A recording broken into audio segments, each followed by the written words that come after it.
Assalamualaikum warahmatullahi wabarakatuh. Kali ini kita akan menyampaikan informasi tentang madu.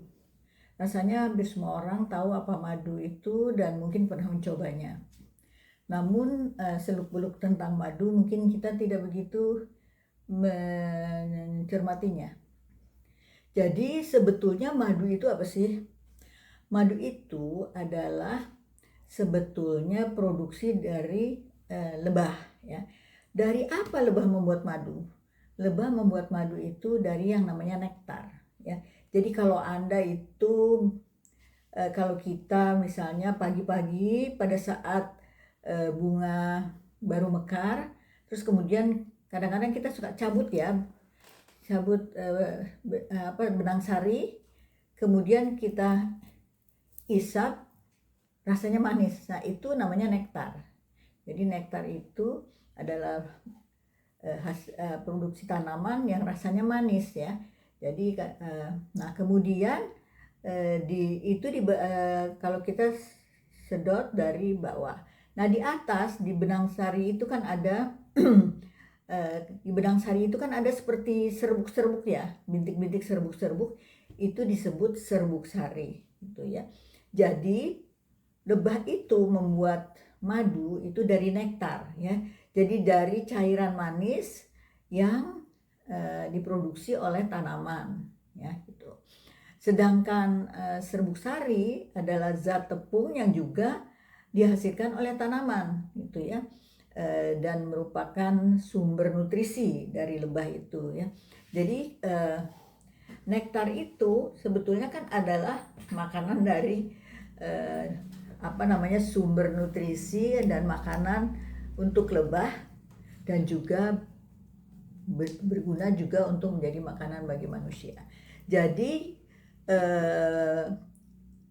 lebah itu akan pergi ke bunga-bunga, kemudian lebah itu mempunyai seperti belalai gitu untuk menyedot nektar dari bunga-bunga. Jadi si lebah itu menyedot nektar dari bunga, kemudian di dalam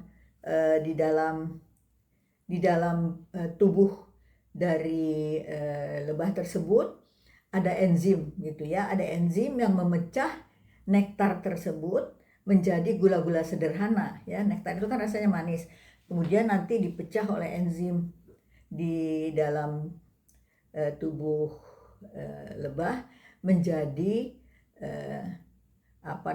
menjadi glukosa dan fruktosa. Nah, tetapi glukosa di dalam madu itu kadarnya hanya rendah, sekitar kira-kira 30%. Sehingga karena yang bisa meningkatkan gula darah adalah glukosa ya.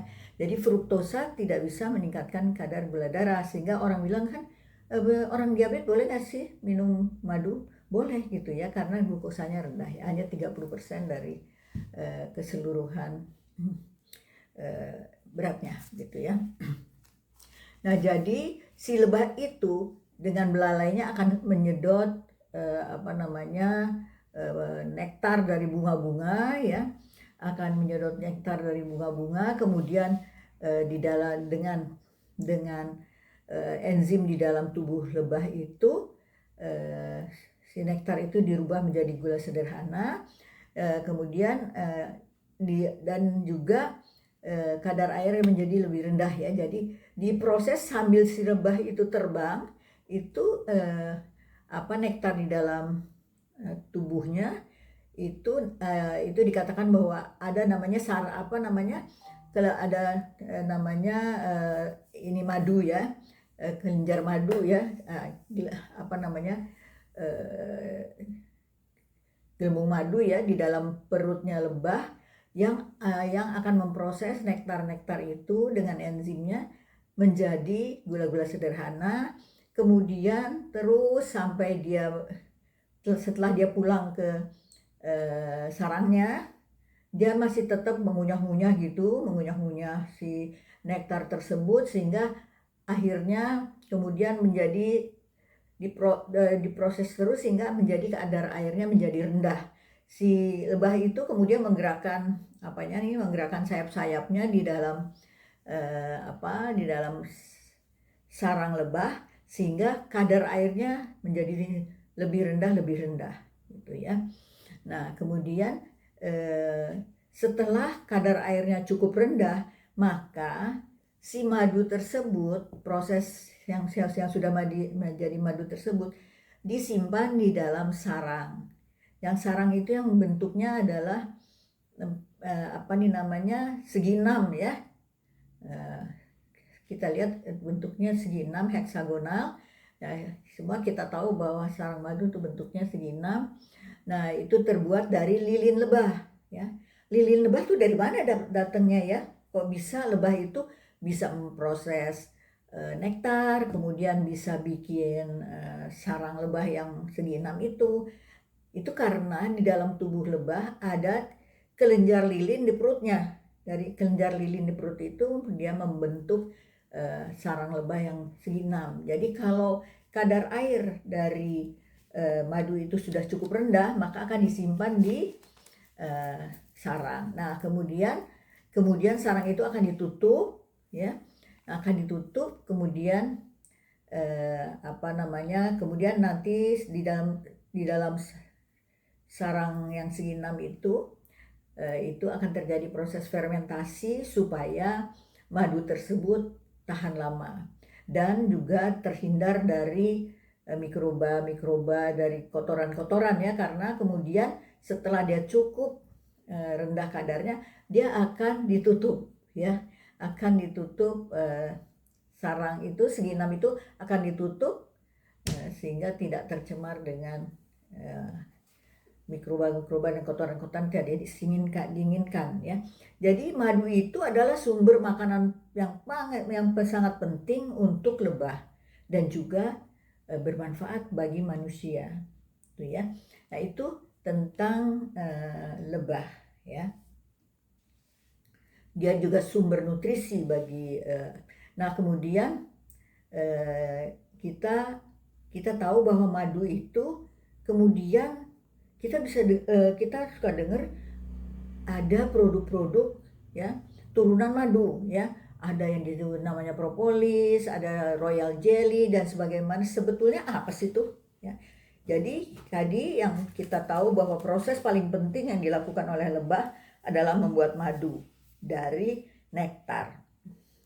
Nah, kemudian produk turunan lebah yang kita kenal adalah yang pertama adalah propolis ya.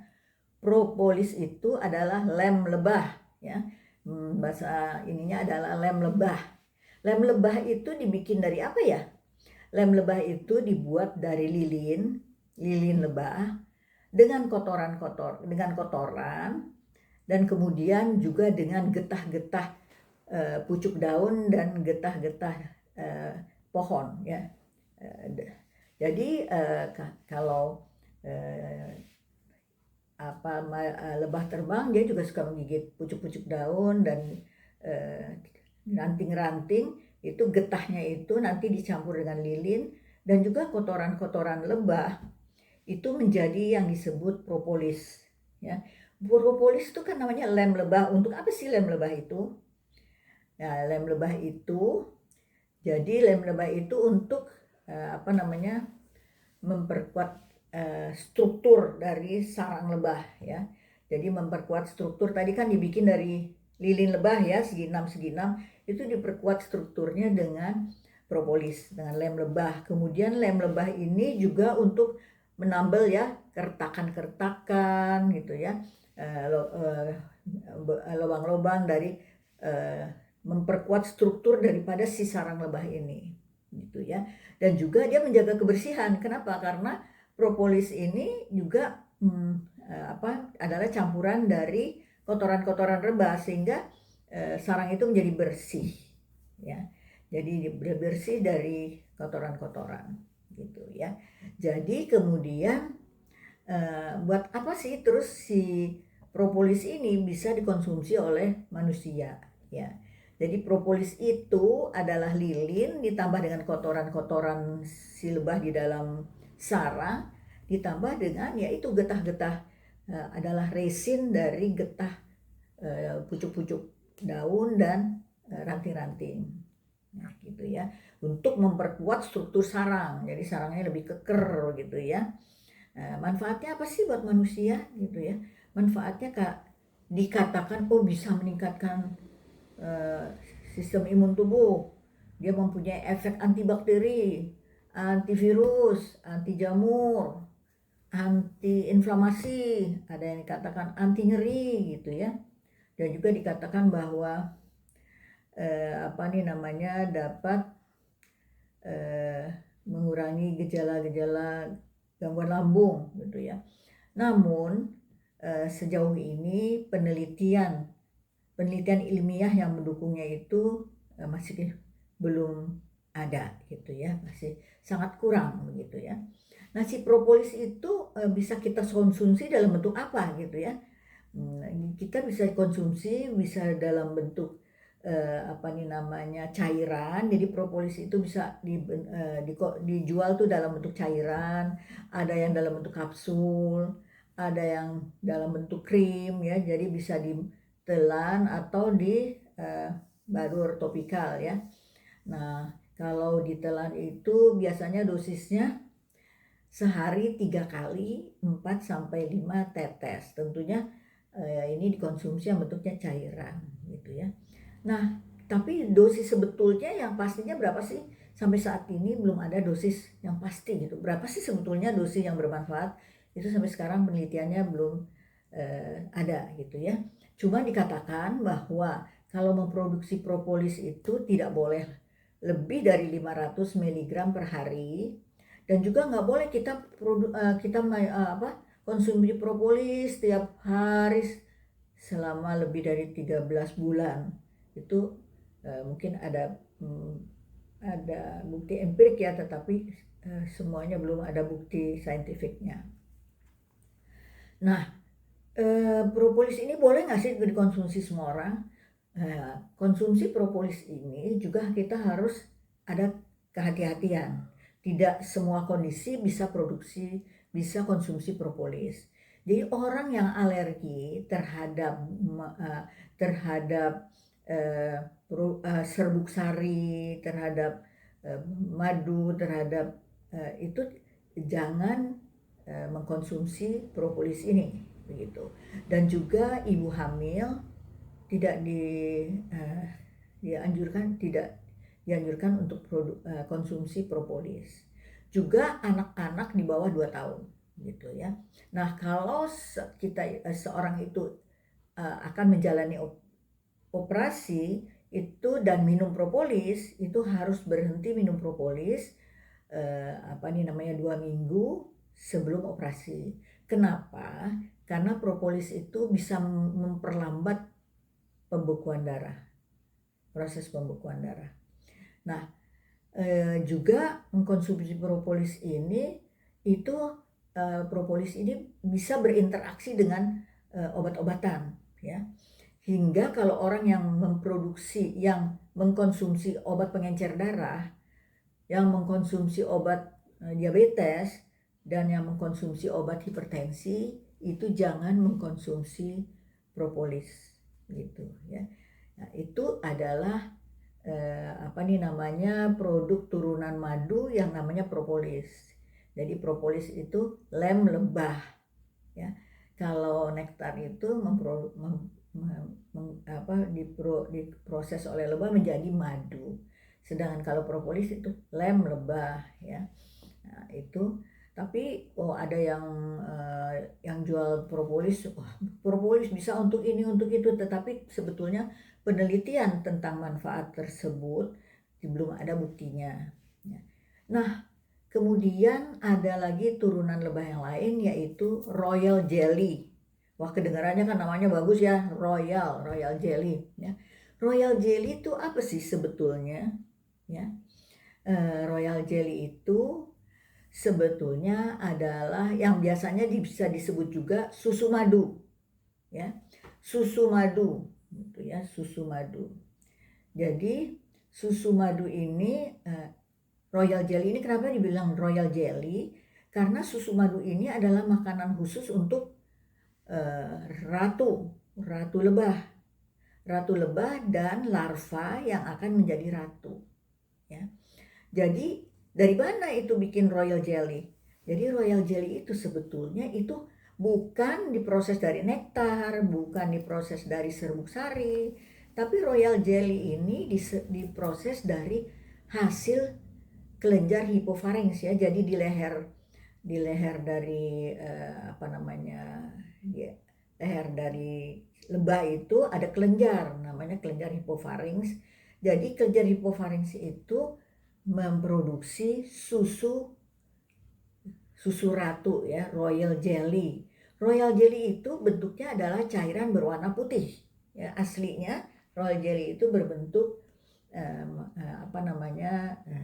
cairan berwarna putih. Jadi seperti kayak sapi kan bisa memproduksi susu, kambing bisa memproduksi susu, lebah juga bisa memproduksi susu, ya.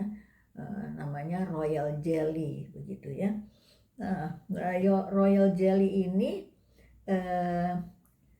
bisa untuk apa sih? Jadi memang royal jelly ini dipasarkan untuk manfaat manusia tentunya, ya. Jadi apa sih manfaatnya yang sering yang sering ditawarkan adalah bisa meningkatkan kesuburan pria, gitu, ya. Sebagai anti-inflamasi, juga untuk menyembuhkan luka, misalnya luka-luka kena luka bakar, luka pada diabetes, luka-luka di kaki di mana ada pada diabetes itu. Nah, itu katanya bisa membantu penyembuhan luka. Kemudian dia juga dipakai untuk kesehatan kulit, ya, royal jelly ini. Jadi royal jelly ini bisa dipakai untuk kesehatan kulit, untuk kosmetik, karena katanya mempunyai efek bisa mengatasi penuaan dini, ya. Jadi bisa mengurangi kerutan, kemudian bisa melembabkan kulit, gitu, ya. Jadi kulit bisa menjadi lebih lembab, lebih berhidrasi, begitu, ya. Jadi itu yang ditawarkan untuk royal jelly, ya, biasa dipasarkan untuk hal demikian. Jadi konsumsinya bagaimana, ya? Konsumsinya seperti mengkonsumsi madu, namun dosisnya itu kecil, ya. Jadi kalau royal jelly biasanya dikonsumsi setengah sampai 1 sendok teh per hari, ya. Nah, apakah dia juga aman, begitu, ya? Tentunya ada efek samping yang disampaikan tentang royal jelly ini. Yang terang pasti alergi, ya. Orang-orang yang alergi terhadap serbuk sari, alergi terhadap produk-produk lebah itu alergi terhadap royal jelly, ya. Nah, kemudian katanya kalau konsumsi royal jelly bisa ada efek samping sakit perut, diare, gitu, ya. Jadi sakit perut, diare, kemudian kadang-kadang ada perdarahan, kemudian bisa katanya bisa tensinya juga menjadi menurun, gitu, ya. Tensinya menjadi menurun. Namun penelitian tentang efektivitas si royal jelly ini juga belum ada, ya. Jadi masih dalam penelitian, belum ada bukti-bukti saintifik tentang manfaat si royal jelly.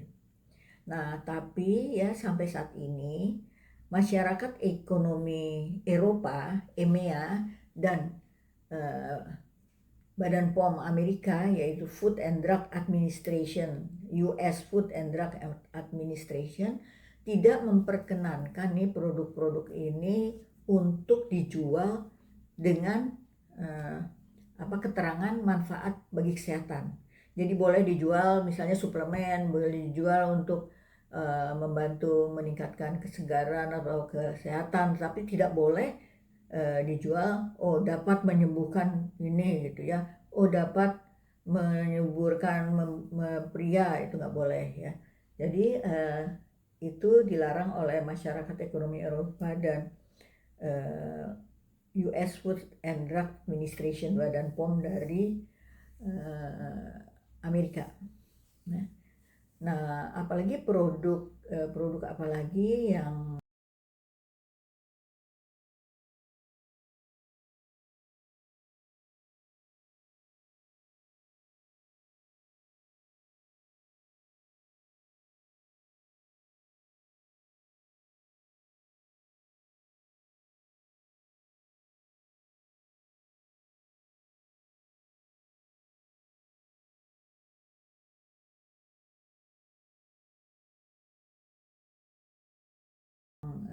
apa namanya yang turunan lebah itu adalah